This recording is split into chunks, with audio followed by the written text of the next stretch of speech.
It was marketplace and fairground, town hall square, and place of judgment, the stage for tournaments, popular festivals, and for all the pageantry of the elections of emperors.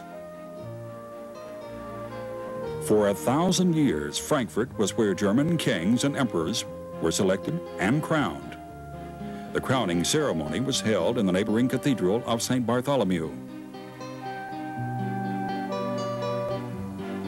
And the memory of the 52 German emperors who reigned between 768 and 1806 is preserved in the Imperial Hall of the Venerable Old Römer.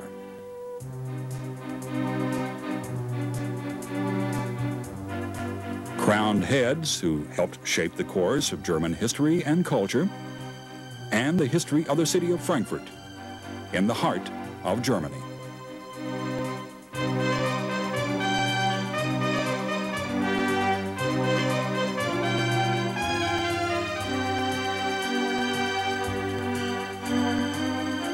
Yet, throughout the course of history, it was also Frankfurt citizens who increased the city's affluence, prestige, and growth.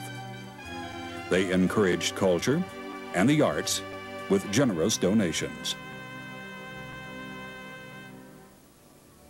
It was the banker Johann Friedrich Stadel, for example, who with his fortune and his art collection laid the foundations of Frankfurt's world-famous art gallery. Today, the Stadel Art Institute is an important part of the new Museumsufer Center on the bank of the River Main.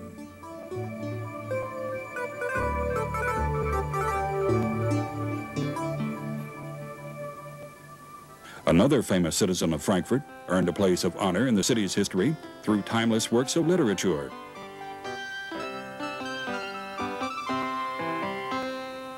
Germany's great poet, Johann Wolfgang von Goethe, was born here in Frankfurt on August the 28th, 1749.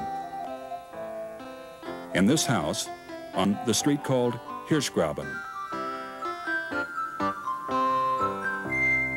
It was here that he spent his childhood and youth. Here that he wrote his first works. Here, his parents led the life of an affluent bourgeois family of the 18th century.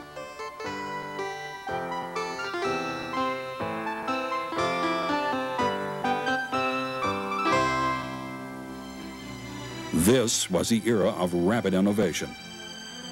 At the beginning of the 19th century, ramparts, towers, and gates that had surrounded Frankfurt for 400 years were torn down, to be replaced by parks and landscaped areas. As it grew into a major city, Frankfurt had an ever-changing face. In the city and around it, imposing public and private buildings arose, bearing witness to the prosperity of this dynamic region.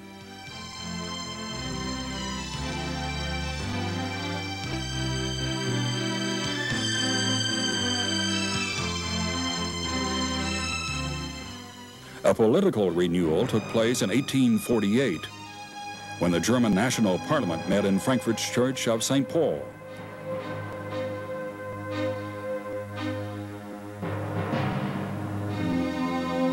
Thus, Frankfurt was the birthplace of German democracy, a fact that its citizens are justly proud of today.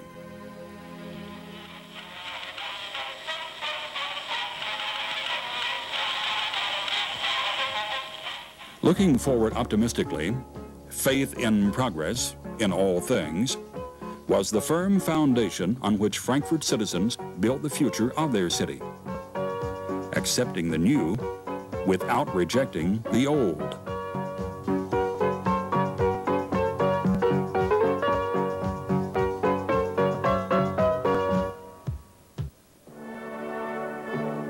Testimonies to the glory of the city. At the glittering opening of the Frankfurt Opera House in 1880, the city on the Main was the object of more than a little envy.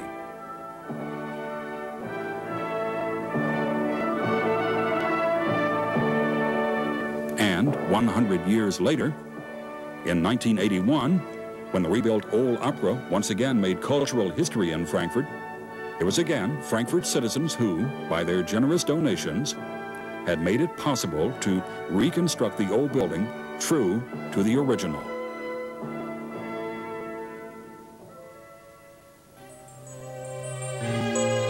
Frankfurt am Main and its surroundings, a center of German history, a changing city molded by an eventful past.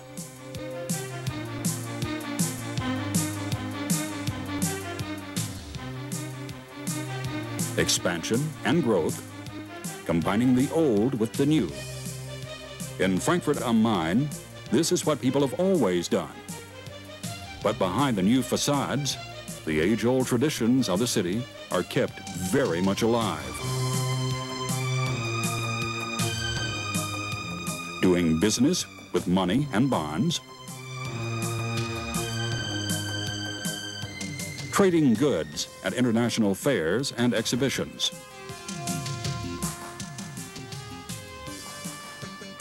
people coming to the city from all over the world.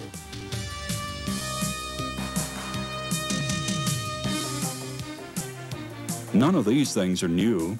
They are the logical consequence of a long, slow development. And this development will continue to the benefit of the city, its citizens, and its visitors. It must remain attractive and cosmopolitan, this city of Frankfurt am Main, an enjoyable and appealing place to be, because tradition demands that it should be so.